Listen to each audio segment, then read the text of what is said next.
Alors, on se retrouve à la Mutualité. Figurez-vous, Monsieur le Président, qu'au début des années 50, le Congrès des maires se passait ici, à la Mutualité. Donc, c'est un retour. Mais vous avez justement voulu qu'on se retrouve ici parce qu'on est de plus en plus nombreux et les locaux de l'AMF étaient un peu petits, ceux du Sénat aussi.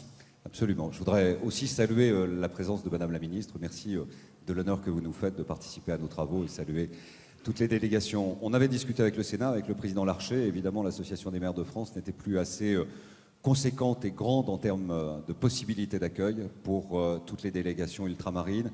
C'est plus vaste, c'est symbolique en effet, car c'est un lieu de partage, de débat des fantassins de la République.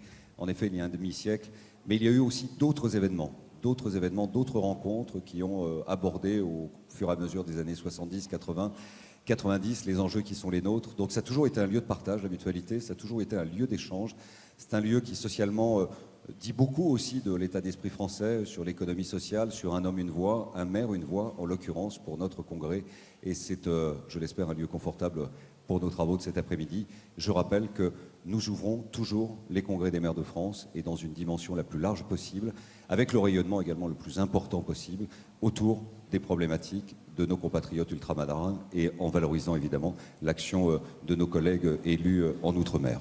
Alors justement, les élus ultramarins, ils seront présents pendant les 4 jours. Là aussi, c'est une nouveauté de ce 102e congrès, puisque vous avez souhaité qu'il y ait vos collègues d'outre-mer pour partager avec les élus métropolitains des problématiques où souvent d'ailleurs les élus d'outre-mer sont en première ligne. Environnement, démographie, tout un tas de défis qu'ils ont à relever. Environnement, démographie, logement, infrastructure, coût de la vie. J'ai l'habitude de le dire pour avoir eu l'honneur d'exercer les responsabilités avant Brigitte Girardin sous l'autorité du président Chirac. Il y a une méconnaissance malheureusement du quotidien de la vie de nos 2,5 millions de compatriotes sur les territoires ultramarins et seuls les maires peuvent mieux mesurer la difficulté de la tâche d'un collègue maire ou président d'intercommunalité sur un territoire où la qualité insulaire crée des conditions supplémentaires. J'ajoute que les politiques publiques doivent être vraiment adaptées. Quand on voit par exemple, Monsieur le Président, qu'à Mayotte, un Mahorais sur 2 a moins de 17 ans.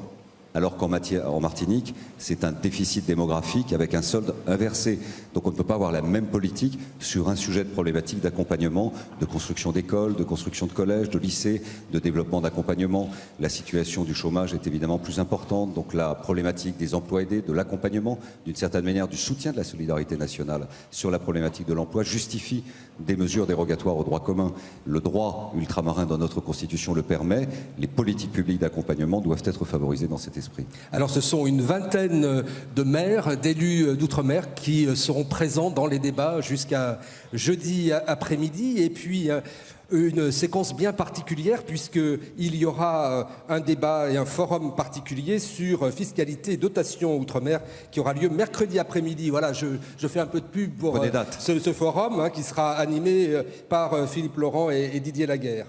Et puis, bien sûr, il faut penser aujourd'hui à ces communes en se posant la question, est-ce qu'elles disposent justement de la capacité financière pour remplir leur mission et dans toutes les politiques que vous venez d'énumérer, emploi des jeunes, illettrisme, logement insalubre.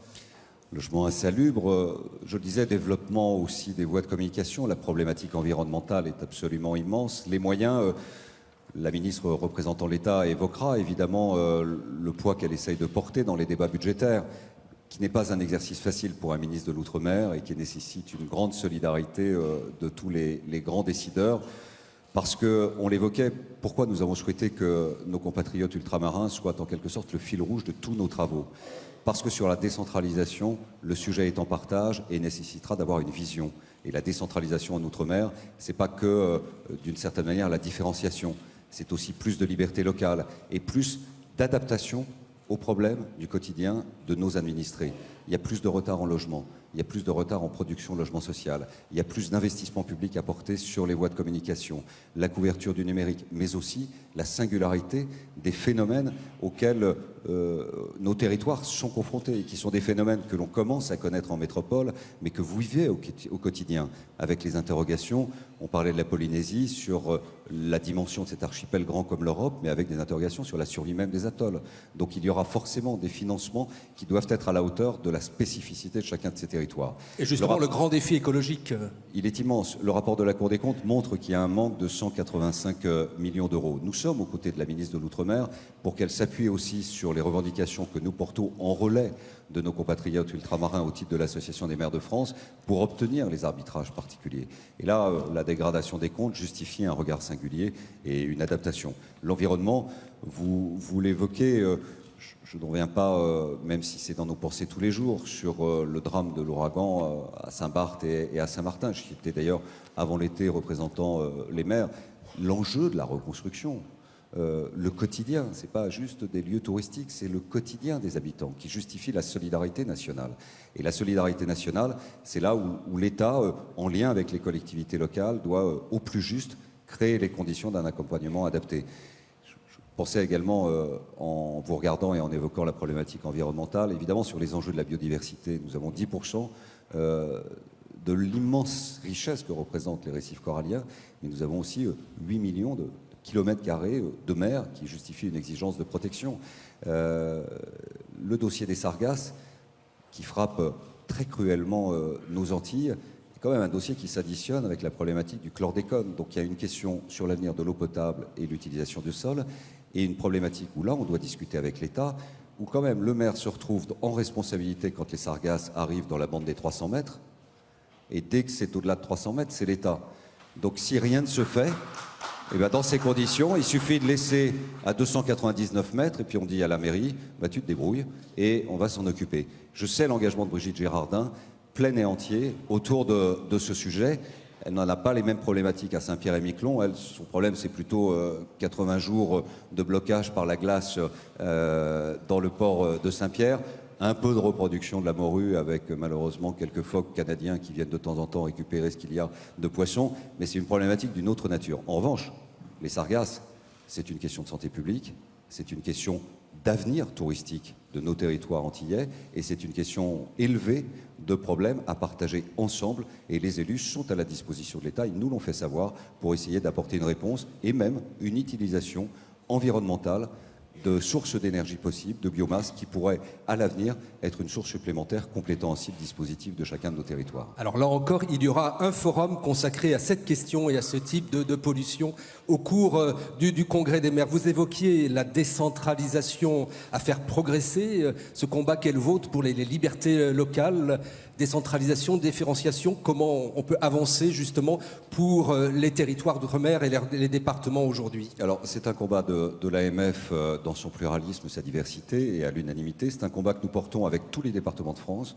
et c'est un combat que nous portons avec toutes les régions de France puisqu'avec Territoires Unis, nous avons créé une association qui est un partenaire de l'État pour imaginer une nouvelle vague de décentralisation. Alors la décentralisation, le problème c'est que c'est un terme un peu technique, mais l'ambition qui est la nôtre, c'est plus de liberté locale pour plus d'efficacité au coin de la rue de chacune de nos communes, afin d'être au plus près des préoccupations et des revendications des usagers de services publics, de nos administrés, qui sont par ailleurs également des contribuables. Et donc c'est une très vaste réflexion.